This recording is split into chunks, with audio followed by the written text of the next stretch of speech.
Bonjour et bienvenue dans cette toute nouvelle vidéo, donc qui sera la dernière vidéo d'enseignement scientifique, puis on aura enfin terminé le programme. Et puis vous aussi, du coup, ce sera la dernière fois, vous ferez sûrement des sciences pour ceux qui m'écoutaient et qui sont en général et qui n'ont pas fait des spécialités scientifiques, bien évidemment. Donc on va parler tout simplement de l'intelligence artificielle, ok? Alors on parlait plutôt de l'évolution en fait qui a permis de passer de l'informatique à l'intelligence artificielle.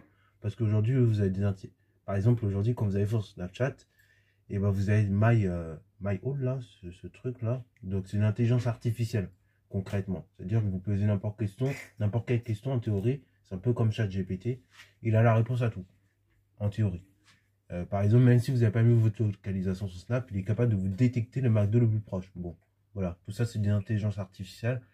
Ou bien au contraire, comme ChatGPT est capable de faire aussi, vous lui donnez un devoir à faire, il est capable de vous rédiger toute une partie complète sur un devoir.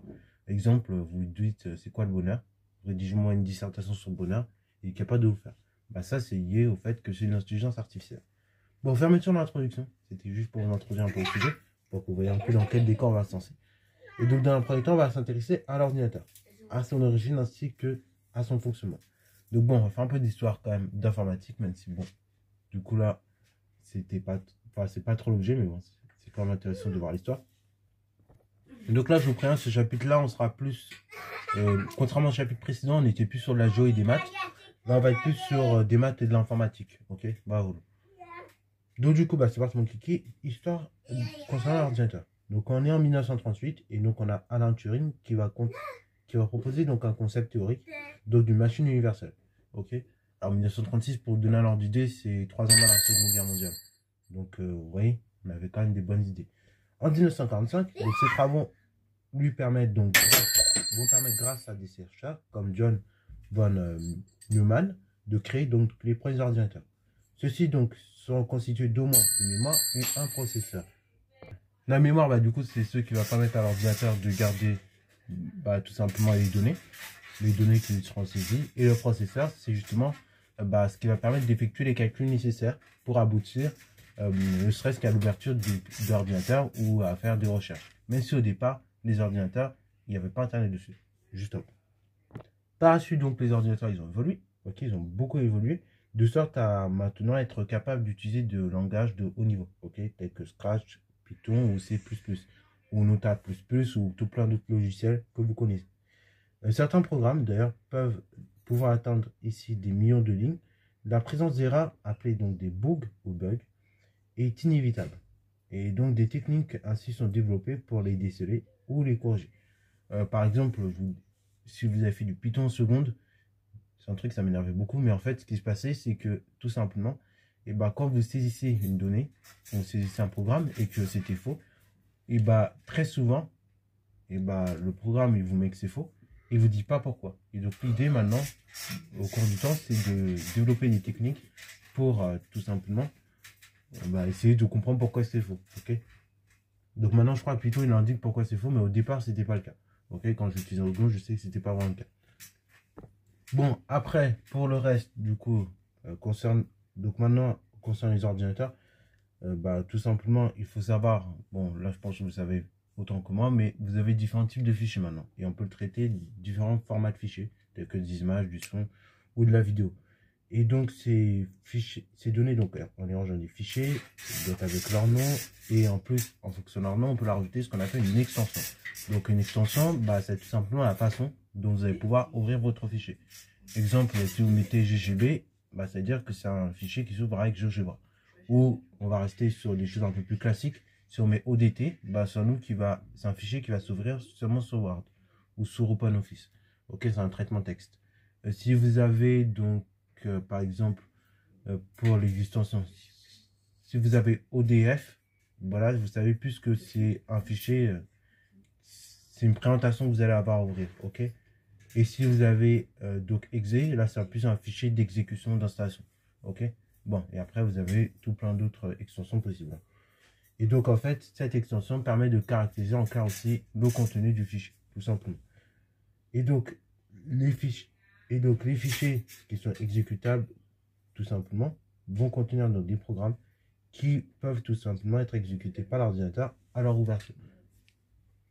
Bon, aujourd'hui aussi, ce qui est possible. maintenant avec un ordinateur, ce qui est possible aussi, c'est que maintenant on peut aussi passer d'une forme de fichier à une autre. Exemple que le plus classique que vous utilisez aujourd'hui, c'est passer d'une forme tout simplement Word à une forme PDF. Ok, bah là pour cela, on utilise des convertisseurs et donc cela permet le passage de l'un à l'autre. Et entre guillemets, cela permet de sécuriser vos fichiers aussi parce que du coup, et bah quand passer d'une forme à une autre, ça vous permet de, par exemple, quand on passe des PDF au Word, ça vous permet tout simplement de bloquer l'ouverture. Ça vous permet donc de bloquer le contenu tel qu'il est. Parce qu'après, quand on ouvre un fichier Word sur un autre ordinateur, pour ceux qui ont fait la mauvaise expérience, parfois vous avez tout qui se décale. Ou parfois vous avez des annotations qui s'affichent en anglais. Voilà. Donc, c'est pour ça que maintenant on peut utiliser des convertisseurs. Alors, bah, du coup, à l'aide d'ordinateur et donc du mode de fonctionnement d'ordinateur, on a pu développer par la suite des intelligences artificielles. Exemple, MyHall. MyHall qui vous embête à 5 h du matin, qui vous envoie des messages pour vous faire connaissance. Je dis ça, je dirais. Donc l'intelligence artificielle, bah, là-bas, ça se base justement sur des mathématiques. Et donc, le terme d'intelligence artificielle, qu'on dit aussi IA, ça va recouvrir donc un ensemble de théories et de techniques qui traitent des problèmes dont la réalisation va faire appel à l'intelligence artificielle. Et donc en fait, il va y avoir des algorithmes qui vont être mis en place pour faire fonctionner ces intelligences artificielles. Et donc ils sont basés sur des notions mathématiques telles que les probables conditionnels, l'algèbre linéaire, l'étude de fonctions et tout plein d'autres sujets en lien avec des mathématiques. Les techniques donc, de prédiction et tout simplement d'anticipation de l'intelligence artificielle, donc grâce à des données d'apprentissage aussi appelées données d'entraînement, et ben, vont permettre donc d'améliorer le fonctionnement de celui-ci et donc de répondre à l'ensemble de nos problématiques. Exemple, faire une dissertation philosophique. Ces données donc doivent être judicieusement choisies et donc les rares donc elles doivent être évitées au maximum, ok. Et donc parce qu'en effet, bah, si on choisit mal les données, après toute erreur qui va être présente va se répercuter automatiquement dans les résultats.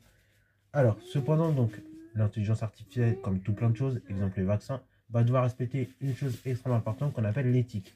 Ok. Et puisqu'en effet, le développement de l'intelligence artificielle, qui permet donc des progrès dans de nombreux domaines, la médecine, les mathématiques, les études, hein, pour tricher, généralement je n'enseigne jamais à tricher, ou bien pour comprendre d'autres choses, dans les tâches laborieuses ou plein d'autres choses vraiment, et bah tout simplement, ça permet de décharger l'être humain de certaines tâches un peu pénibles, ok, ou du moins de permettre à l'être humain de mieux comprendre ce qu'il va faire.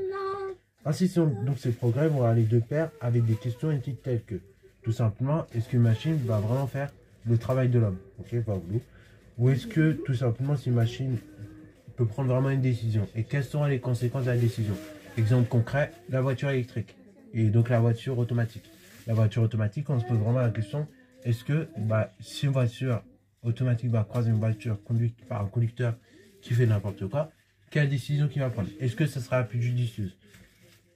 Également, est-ce que donc une machine peut avoir une influence sur la vie des humains sans avoir de morale?